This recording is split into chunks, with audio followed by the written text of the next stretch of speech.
en la historia de Estados Unidos, en uno de los 3 cargos más importantes de la administración, hay un latino? ¿Tendrá esto que ver con que el secretario de Estado de los Estados Unidos, el canciller, para traducirlo en términos chilenos, es hijo de cubanos? De origen cubano. ¿Y su señora colombiana? ¿Tendrá que ver esa cercanía con Latinoamérica, esa vocación ahora por querer resolver problemas? Yo creo que sí. Y no me cabe duda que el que está detrás de la estrategia macro con Venezuela es Marco Rubio. Sí, claro. El secretario de Estado de los Estados Unidos, el canciller. Pero es una estrategia que está pensado desde antes de que él asumiera. No es que ahora a Marco Rubio se le ocurra hacer esto. O sea, todo eso, haber puesto a Marco Rubio es precisamente todo lo que es la región. Lo que está haciendo Donald Trump no solamente demuestra que es el guardián del mundo, el guardián de la región, porque aquí, cuando hablamos de los silencios de los otros países, eso no es solo silencio. Eso es complicidad a lo que está haciendo Estados Unidos. Y finalmente terminan siendo aliados de toda esta estrategia, porque lo que ha pasado con Venezuela y la crisis que se vive en este país, esa enorme diáspora se distribuyó en todo y a todos les ha repercutido. Entonces, por eso ese silencio es complicidad. Y mientras nadie le diga, oye, no, porque si a todos nos conviene. La comunidad cubana en Florida es enorme. Sí. Es enorme. ¿Y por quién votaron? Por Trump. Por Trump. Sí. Por Trump. Los venezolanos en Doralzuela, que es un sector, ¿no es cierto?, en Miami, en el Doral, votaron por Trump. Los que tienen derecho a voto en Estados Unidos. Miren, esta flecha roja. Porque ¿qué fue lo que dijo Maduro? Hay 8 y submarinos. 1, 2, 3, 4, 5, 6, 7. 7. ¿Saben qué significa la flecha roja de nuestra unidad de alta complejidad? Que en este momento, en el canal de Panamá, está cruzando un buque que se llama el Lake Erie hacia el sur para sumarse a la flota y completar los 8 barcos. ¿Qué tipo de barco es? Es un barco destructor. O sea, es un barco con capacidad misilística de atacar tierra adentro. ¿Ya? Se suma. Allá ya no es uno, son 2 los submarinos. Entonces en total ya tiene una flota de 10 naves, sean submarinos o sean barcos, desplegados en el sur del Caribe, ocupando a Panamá como zona de reabastecimiento, pero también a esta pequeñita franja de tierra que se ve ahí, que se llama Trinidad y Tobago. Bueno, y Guyana ayer ya salió su presidente a decir que ellos apoyaban 100% de lo que estaba haciendo Estados Unidos para garantizar la seguridad de la región y luchar contra el crimen organizado y el narcotráfico que tanto daño nos hace. Recordemos que Guyana es la nueva vedette del petróleo mundial. Así es. O sea, se están haciendo ricos, pero a pasos agigantados, porque se han descubierto grandes yacimientos que explotan principalmente empresas norteamericanas y británicas. Entonces la cosa aquí también lo están cuidando a Guyana en otros lados. También se supo que ayer hubo un contacto de alto nivel entre Irán y Venezuela, haciendo, digamos, esta cosa diplomática de mostrar apoyo, que con Irán y Venezuela, esta alianza estratégica. Estamos contigo. Sí, claro, estamos contigo.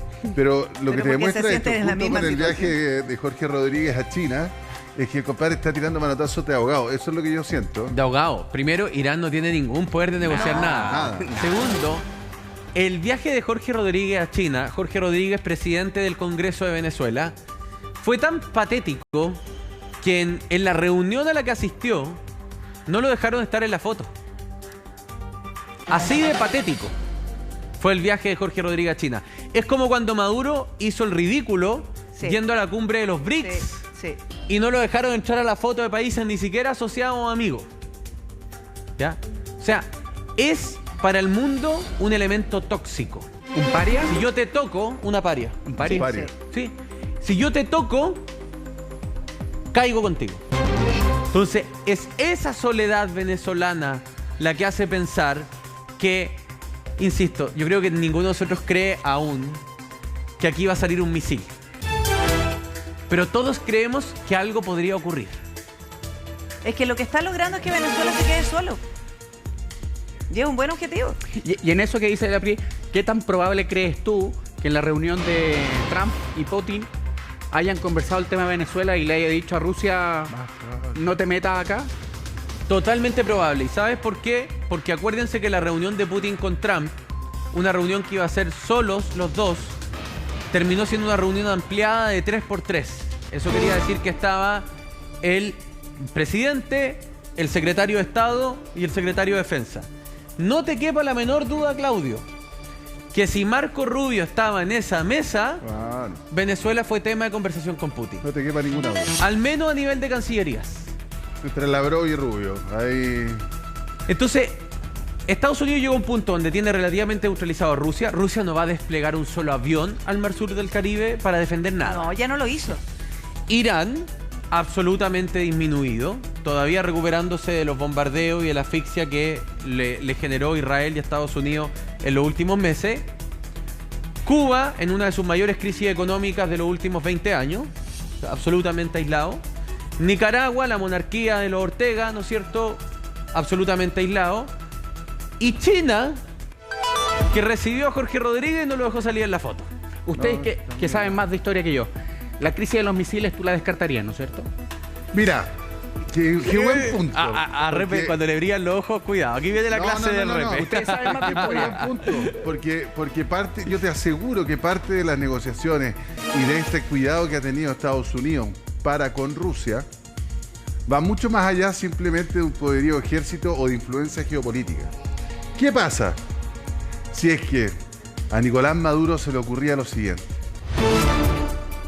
Que es garantía de éxito para cualquier autocracia, para cualquier, digamos, tiranía, garantía de éxito tener un misil nuclear. ¿Qué pasa si Venezuela en algún minuto le dice a Vladimir Putin, oye, ¿no te interesa tener bases con capacidad nuclear acá? Así como Estados Unidos las tiene en Turquía, o las tiene en Polonia, o las tropas de la OTAN que están en los Bálticos. Si eso llegaba a pasar, ¿tú sabes lo que significaba eso? Una crisis de los misiles 2.0. Lo que pasó el año 62 cuando la Unión Soviética intentó, Desde o sea, ya Cuba. comenzó la instalación Así es. de bases de lanzamiento de misiles nucleares hacia Estados Unidos. Imagínense aquí. Sí. Y esto, un avión espía norteamericano a través de fotografías Tenerlo al logran frente. detectar esto y se transforma en el momento en que todos hicimos así. Y tiritaban. Con una gran diferencia. En los 60 fue un avión espía en fotos bien difusas que incluso en el Consejo de Seguridad de la ONU hubo que defender de que eran fotos reales, ¿no es cierto? Hoy los satélites de Estados Unidos ven todo lo que ocurre en Claro. Venezuela. Hasta el baño. Absolutamente de Trump. todo. Claro. Si llegase a haber algún tipo de alianza o colaboración, no les quepa duda que Estados Unidos entra antes de que Ya, se... ya se habría dado Ya, cuenta. pero yo tengo otra mirada. ¿Se acuerdan que Donald Trump, cuando fue se una idea. juntó con los líderes europeos, ¿se acuerdan? En el Salón Oval, se dio un plazo de 2 semanas para llegar a acuerdo con Putin para un acuerdo de paz por la guerra en Ucrania? Para que se Ya. juntaran, claro. Eso nosotros lo hablamos hace Más de 2 semanas. Ya. Entonces, Donald Trump, cuando me empezó a lanzar, a enviar los buques, estaba en la mejor relación con Vladimir Putin porque es el mediador entre Europa, Ucrania, Putin, y él está al medio, pero como gran elemento. Mira, su mejor momento fantástico si es que, por ejemplo, quería ahí que lo sigan postulando al Premio Nobel de la Paz. Porque además se autoimpuso un plazo de 2 semanas. Entonces ahí nosotros suponíamos, si está conversando con Putin, tan pendiente de Ucrania, y le dijo, mira, mientras conversamos, qué sé yo voy a hacer esto en Venezuela, suponiendo, una conversación muy coloquial, yo la estoy, me la estoy imaginando. Voy a hacer esto con Venezuela, no te metas en esto, mira, dame esta chance, y mientras seguimos conversando para avanzar en este proceso de paz. Supongamos que Donald Trump logra hablar con Putin, llegar a acuerdo y se firmara la paz, todo lo que el mundo está esperando en Ucrania. Después de eso, ¿qué? ¿Qué va a hacer Rusia?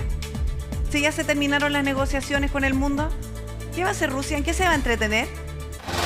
Porque ahí probablemente Tiene mucho se supone que nosotros estamos actuando contra el tiempo porque se supone que eso no se va a extender mucho tiempo. Supongamos que llegan a ese acuerdo y ahí Rusia, ¿qué impedimento va a tener? A ver, no, ya llegamos a acuerdo y todo, ya, ¿ok? Pero Rusia siempre ha tenido un interés aquí. Siempre ha tenido interés aquí, precisamente porque es prácticamente estar más cerca de Estados Unidos. Patio trasero que le damos. A ver, para entender, Sí. en el fondo lo que tú estás sugiriendo es que Trump no tiene ningún incentivo en terminar el conflicto entre Ucrania y Rusia porque los va a tener entretenidos allá y no acá. Eso por una parte. Y por otra, es que podríamos estar contra el tiempo, porque si se llega a algún acuerdo con Rusia, ¿de qué va a servir que Rusia se mantenga al margen? Lo que le pasa es que Es posible. el problema de Rusia es que Rusia también necesita terminar la guerra de Ucrania porque tiene un problema interno muy grave. Más Rusia, pero No, sobre y todo yo Putin. entiendo. Y si lo llega a lograr, ¿qué va a pasar con Rusia después? Se va a entretener en esto.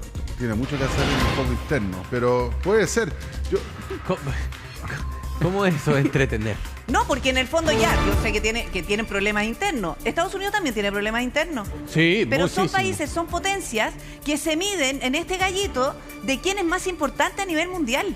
O sea, desestabilizar el mundo o generar Influencia. influencia en el mundo de forma positiva también les sirve a estas potencias. Siempre están mirando para Pero afuera. ¿Por qué crees tú que además Estados Unidos ataca a Irán con el temor siempre permanente, aunque Rusia está pendiente de la guerra en Ucrania, siempre está pendiente de que Rusia no se le meta en eso?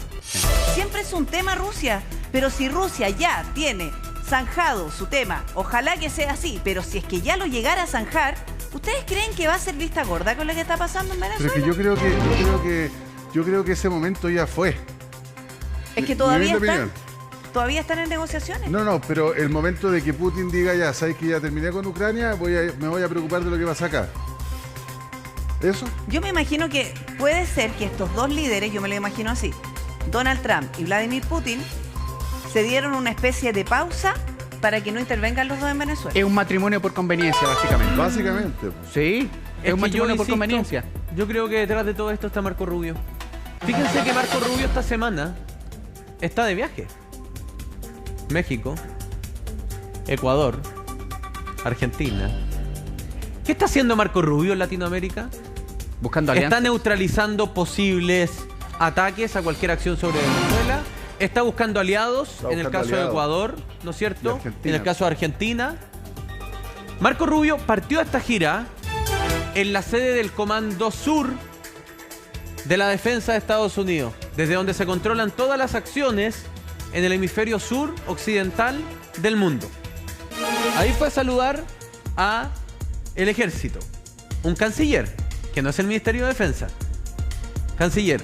Sale de viaje por Latinoamérica, sumando apoyo, neutralizando a México sobre todo, que se sabe podría ser uno de los países una piedra en el zapato con cualquier acción sobre Venezuela. Sí, aunque México ha tenido una política de neutralidad histórica. O sea, es como parte de su declaración de cuando se fundó México, los Estados Unidos mexicanos se declararon neutrales y se puede ver cómo ha sido su actitud en todas las guerras, incluidas las mundiales.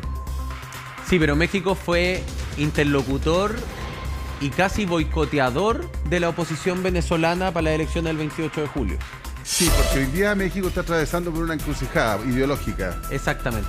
Es el Y tema. la encrucijada ideológica le ha hecho de repente tambalear esa neutralidad histórica.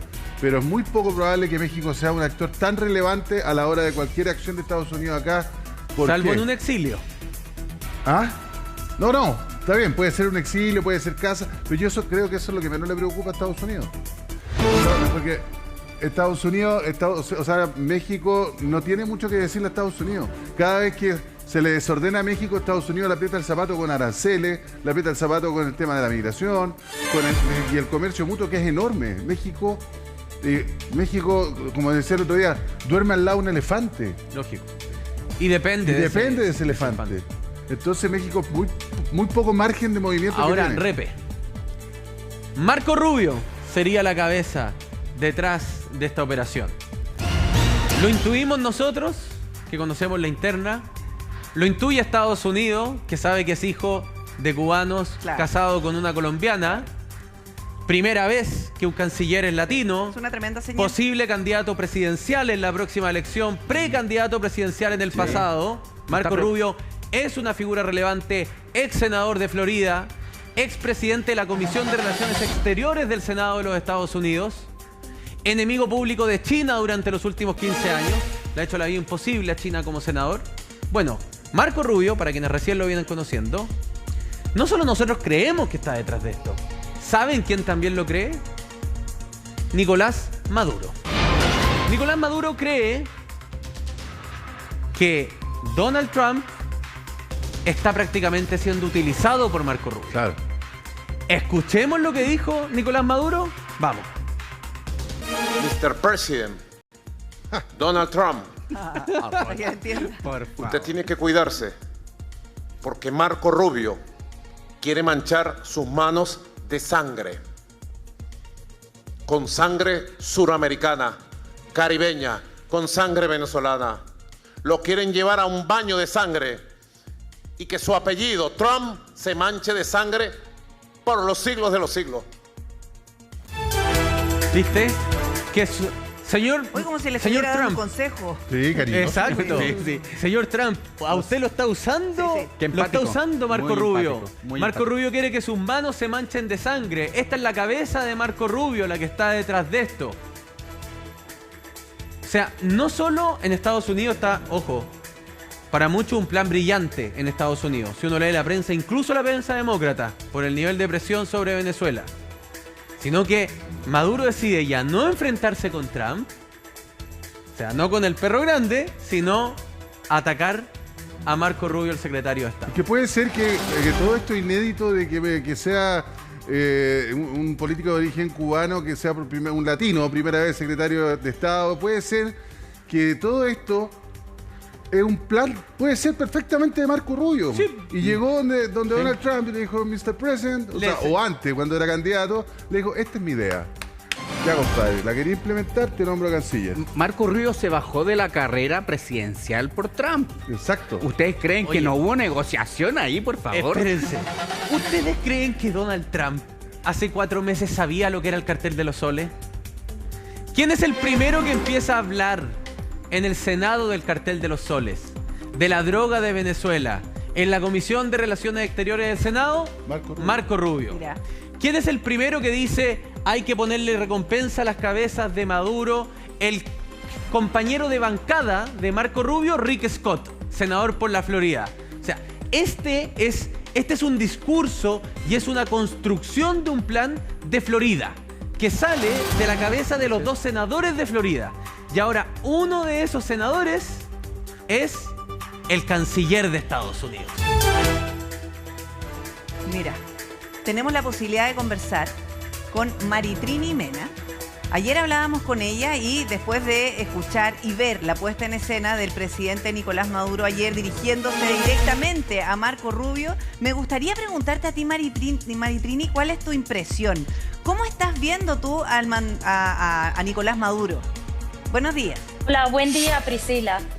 Pues en efecto, Nicolás Maduro habló de que los canales de comunicación con Estados Unidos están maltrechos, que hasta hace poco tenían comunicación tanto con el embajador de Venezuela, de Estados Unidos en Venezuela, que está en Colombia, John McNamara, y además con el enviado especial de Donald Trump, Richard Grenell. Él dijo que está dispuesto a hablar, que está abierto. Digamos que ayer se mostró conciliador, incluso como lo vimos, ¿Sí? dijo algunas palabras incluso ¿Sí? en inglés, y sobre todo dirigiendo halagos hacia el presidente de los Estados Unidos, Donald Trump.